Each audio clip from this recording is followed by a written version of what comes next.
We are watching Lou Dobbs for October 28, 2008. At Florida's blood centers, where there's a story for every drop. American Morning, CNN Today, 6 a.m. New evidence tonight that corporate America continues to abuse this country's visa program.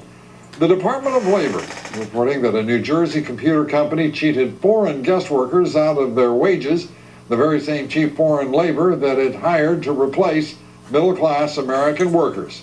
The news comes just weeks after a government report found more than 20% of all applications for the visa program are fraudulent. Bill Tucker has our report. The economy slows, unemployment rises, and the number of layoffs increase.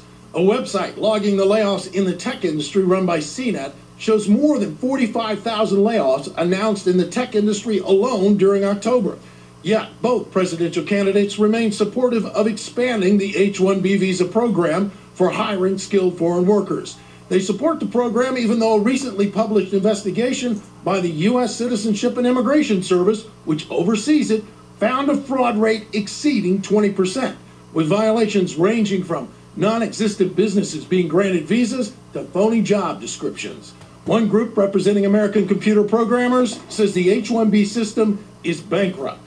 Since 1996, there have been scathing government reports about the H-1B program. And yet 14 years later, Congress has refused to do absolutely anything.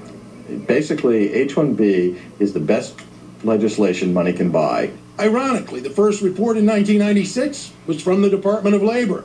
It was titled, "The System is Broken and Needs to be Fixed." One critic of outsourcing says it hasn't been fixed, it's been exploited by employers. It's perfectly legal, for example, to pay below market wages to undercut American workers. It's perfectly legal never to recruit or look for American workers before hiring an H-1B.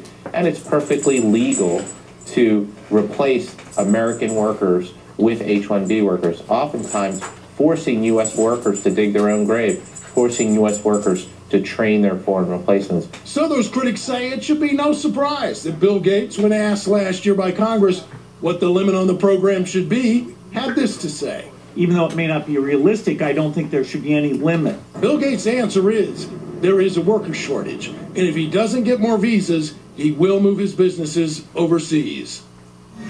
And Gates underscored that point last summer when he announced the opening of a software development center in Canada, saying he couldn't find enough skilled foreign workers in the United States.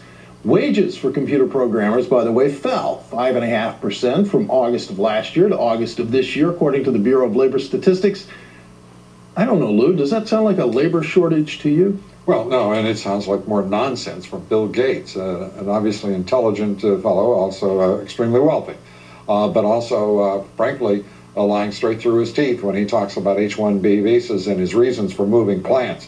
Bill Gates should be embarrassed. He should be ashamed of his conduct. If he wants to move his whole company out of the United States, so be it. But it's a time for respect of American labor. It's not a time to continue this all-out assault against working men and women in this country. And I invite Bill Gates to sit here and have a full and frank exchange of views on it. I really believe that he ought to be extraordinarily ashamed of himself. This is just unconscionable. And to stand there in that committee hall and say that back in March of this year, disgusting. Bill Tucker, thank you very much. Appreciate it. Well, Microsoft is just